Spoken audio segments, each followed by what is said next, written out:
Hello champions, कैसे आप सब लोग। आई होप आप सब बहुत अच्छे होंगे। आपकी बोर्ड की प्रिपरेशन बहुत अच्छी जा रही होगी। आप बहुत अच्छे से पढ़ाई कर रहे होंगे। तो केमिस्ट्री में 4 चैप्टर हैं। कौन से? Chemical reactions and equation, acid basis and salt, and metals and non metals, and fourth carbon and compound. अब ये चारों चैप्टर को अगर हमने एक बार कर लिया तो बार बार उसका रिवीजन कैसे करें? क्या पूरी बुक को फिर से पढ़ें या हर एक एनसीईआरटी लाइन को फिर से कैसे करें?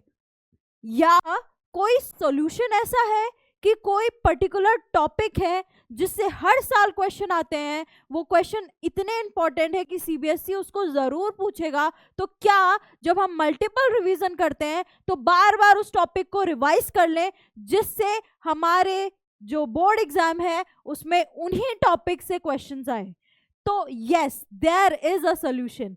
मैं बताऊंगी आपको इसका सोल्यूशन। मैं चारों चैप्टर से जो बहुत ज्यादा इंपॉर्टेंट टॉपिक है वो लेकर आई हूं आपके लिए इस वीडियो में। आपको टाइटल से समझ आ गया होगा कि क्या हम करने वाले हैं आज के वीडियो में। तो आज हम करेंगे मेक और ब्रेक। मींस या तो आप फाड़ दोगे या आप रुक जाओगे। तो हम यहां पर उन टॉपिक्स को डिस्कस करेंगे। उन टॉपिक्स को मैं बताऊंगी कि किन किन टॉपिक्स को आप डेली मींस हर दूसरे दिन, हर तीसरे दिन मल्टीपल रिवीजन करो और उस टॉपिक को इतना पक्का कर लो बच्चों कि उस टॉपिक से एक भी क्वेश्चन मिस ना हो। और अगर आपने ये सारे टॉपिक्स को अच्छे से पक्का कर लिया है बोर्ड एग्जाम के लिए, तो आई गारंटी यू कि आप सारे केमिस्ट्री के क्वेश्चंस इजीली यूं कर लोगे। ठीक है, तो चलो स्टार्ट करते हैं। क्या क्या टॉपिक्स हैं? सबसे पहले चैप्टर नंबर 1 कौन सा है? केमिकल रिएक्शंस एंड इक्वेशंस, जो भरी पड़ी है केमिकल रिएक्शंस से। वैसे तो सारे चैप्टर्स में रिएक्शंस है, बट इसमें तो हमने स्पेशली रिएक्शन की बात की है। तो क्या क्या ऐसे टॉपिक्स हैं जो इस चैप्टर में करने ही करने हैं और उसको एक बार नहीं कई बार करना है?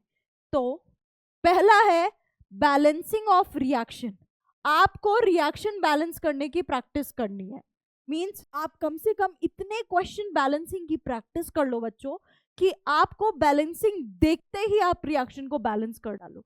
क्योंकि बैलेंसिंग से क्वेश्चन आना 100% सॉरी 1000% कंफर्म है। बैलेंसिंग से क्वेश्चन आएगा, चाहे वो रिएक्शन के बीच में ABCD एक पार्ट में दे दे या अलग से 3 नंबर के क्वेश्चन में बैलेंसिंग दे दे, आना तो मस्ट है। ठीक है, दूसरा टॉपिक क्या है? Types of reaction. जितनी भी टाइप्स की रिएक्शन है कौन कौन सी है? कॉम्बिनेशन रिएक्शन, डिस्प्लेसमेंट रिएक्शन जिसमें 3 पार्ट है।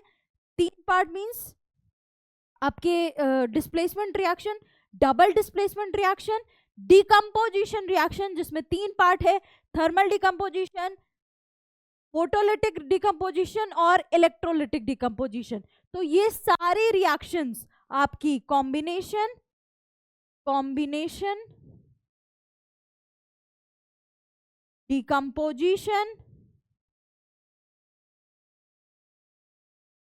डिकम्पोजिशन में we have 3 parts: thermal, electrolytic and photo decomposition. ठीक है, फिर डिस्प्लेसमेंट जिसमें एक डिस्प्लेसमेंट रिएक्शन जिसमें एक मोर रिएक्टिंग स्पीशीज दूसरे को अब उसके कंपाउंड से डिस्प्लेस कर देता है। डबल डिस्प्लेसमेंट में 2 तरह की रिएक्शन है। कौन कौन सी? प्रेसिपिटेशन और न्यूट्रलाइजेशन। ठीक है, तो ये सारी रिएक्शंस आपको बार बार लिख लिख कर प्रैक्टिस करना है। तो अगर जैसे आपने एक बार चैप्टर पूरा कर लिया, फाइन, अब क्या करो? बार बार उस टॉपिक को करो, बार बार रिवाइज करो जो टॉपिक्स बहुत इंपॉर्टेंट है। तो आपके ये 2 टॉपिक्स हैं। आपने बैलेंसिंग के क्वेश्चन हर दूसरे या तीसरे दिन, क्योंकि डेली पॉसिबल नहीं है, आपके पास और भी सब्जेक्ट्स हैं, आई कैन अंडरस्टैंड दैट, तो आप हर दूसरे दिन बैलेंसिंग के at least 4, 5, 6, depends on your capacity, आप सॉल्व करो। टाइप्स ऑफ रिएक्शंस बार बार पलट के देखो। कॉम्बिनेशन रिएक्शन, कॉम्बिनेशन में 3 है, element element element combination, element compound, compound compound, सबको प्रैक्टिस करो। रिएक्शंस देखते ही बताओ ये कौन सी है, डिस्प्लेसमेंट है, डबल डिस्प्लेसमेंट है, डिकम्पोजिशन है। इतनी प्रैक्टिस कर लो बच्चों कि रिएक्शन देखते ही आप समझ जाओ कि ये तो डिकम्पोजिशन है, ये तो फोटो डिकम्पोजिशन है, ये तो डबल डिस्प्लेसमेंट है। आपको इतना कि फिंगर्स पे होना चाहिए ये सारे पॉइंट्स। इतनी बार रिवाइज कर लो बोर्ड एग्जाम से पहले।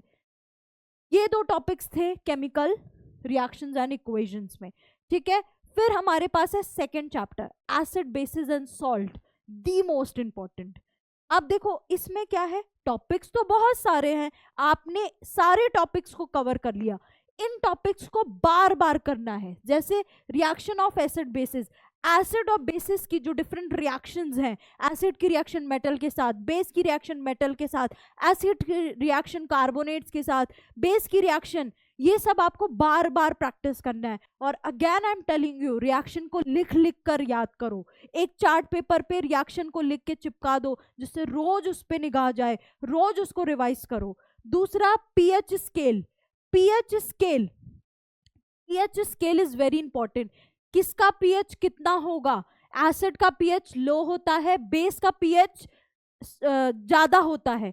एक्सट्रीम लेफ्ट साइड जाओगे तो आपका एसिडिक कैरेक्टर बढ़ेगा, स्ट्रॉन्ग एसिड होंगे। एक्सट्रीम राइट पे जाओगे तो स्ट्रॉन्ग बेसिस होंगे, ये आपको पता होना चाहिए। पीएच का जो डेली लाइफ में रोल है, pH in tooth decay, pH in soil, pH in digestive system, ये सब आपको पॉइंट्स याद होने चाहिए। उसके बाद सॉल्ट्स, जितने भी सॉल्ट्स हैं सब पे हर साल क्वेश्चन आता है, केस स्टडी बेस्ड क्वेश्चन आता है, पैसेज वाइज क्वेश्चन आता है, असर्शन रीजन वाइज क्वेश्चन आता है, हर साल आता है। तो क्लोर एल्कली प्रोसेस जो NaOH की है, इस प्रोसेस को अगर आपने अच्छे से कर लिया तो इससे कितनी सारी प्रोसेसेस और कंबाइंड है वो भी आपको याद हो जाएगी। बेकिंग सोडा NaHCO3, उसके रिएक्शन, उसके यूजेस, ब्लीचिंग पाउडर उसके reactions, then plaster of Paris, washing soda जिसमें आता है वाटर ऑफ क्रिस्टलाइजेशन। ये सारे टॉपिक्स डेली आपके रिवीजन शेड्यूल में होने चाहिए ताकि आप बार बार उसे मल्टीपल रिवीजन करो।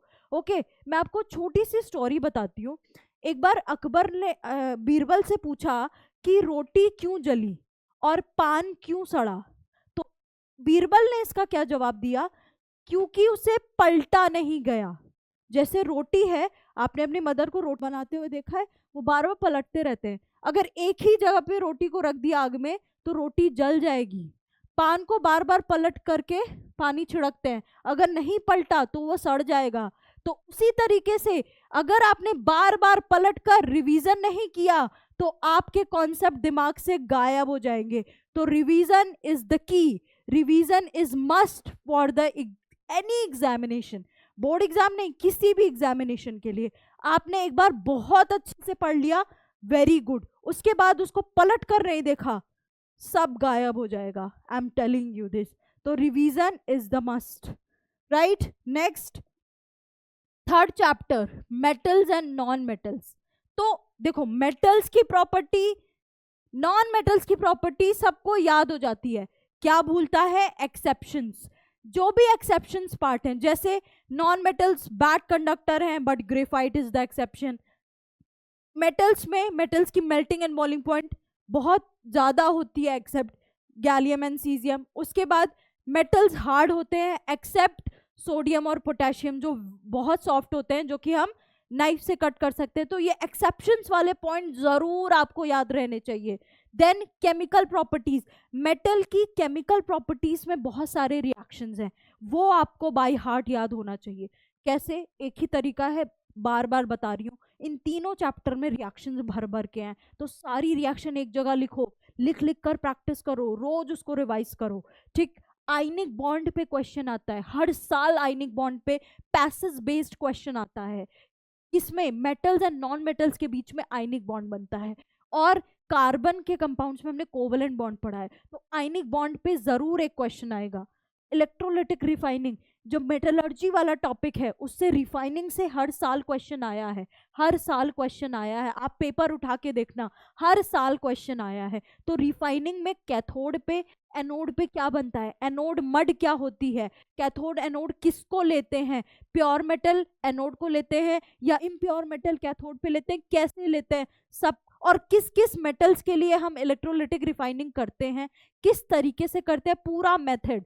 ठीक है, ये आपको बाय हार्ट फिंगर्स पे याद होना चाहिए। Next chapter, carbon and its compound, the most important chapter, carbon is compound. आपको पता है सीबीएसई ने सैंपल पेपर रिलीज किया है, आपने उसमें देखो प्रीवियस ईयर क्वेश्चन देखो, पूरा पूरा चैप्टर एक क्वेश्चन में ABCD पार्ट करके पूछ ले रहा है, पूरा पूरा चैप्टर, कुछ नहीं छोड़ रहा। रिएक्शन भी पूछ ले रहा है, नॉमेनक्लेचर भी पूछ ले रहा है, आइसोमेरिज्म भी पूछ रहा है, सब पूछ ले रहा है।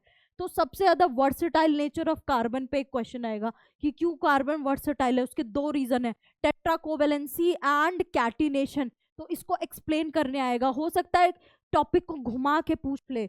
लुईस डॉट स्ट्रक्चर बनाने के लिए क्वेश्चन आता है, आपको पार्ट्स में देगा, पैसेज देगा बड़ा सा, पैसेज के बाद क्वेश्चन देगा। मान लीजिए आपको दिया कि इथेनॉल, इथीन, इथाइन, उस रिएक्शन में पूछा और बोला इसका जो है जो प्रोडक्ट बना उसका जो है आप लुईस डॉट स्ट्रक्चर बना के बताओ, तो आपको ये आना चाहिए। एथेनॉल एंड इथेनोइक एसिड की जितनी भी रिएक्शन वाली पार्ट है, इथेनॉल में कंबशन रिएक्शन है, इथेनॉल में डिहाइड्रेशन रिएक्शन है, इथेनोइक एसिड में ईस्टरिफिकेशन और सपोनिफिकेशन रिएक्शन है, दी मोस्ट इंपॉर्टेंट। ठीक है, क्लींजिंग एक्शन ऑफ सोप पे क्वेश्चन आता है, मिसेल फॉर्मेशन और कैसे सोप क्लींजिंग एक्शन शो करता है, उस पे क्वेश्चन आता है। तो बच्चों अगर आपने इन चैप्टर के ये सारे टॉपिक बाय हार्ट फिंगर्स पे याद कर लिए ना, तो आई am telling you for guarantee like you gonna be pro in your board exams. ठीक है, तो आज के लिए इतना ही। आई होप ये वीडियो आपके बहुत काम आया होगा। इसमें जो भी टॉपिक हमने डिस्कस किए हैं उसे आप ट्राई करो डेली रिवीजन करने का, इतनी बार पढ़ लो बोर्ड एग्जाम से पहले कि वो बहुत ज्यादा पक्का हो जाए। ऐसे मोर इंटरेस्टिंग वीडियो के लिए फॉलो करो हमारे चैनल को। थैंक यू सो मच, हम मिलेंगे आपसे नेक्स्ट वीडियो में।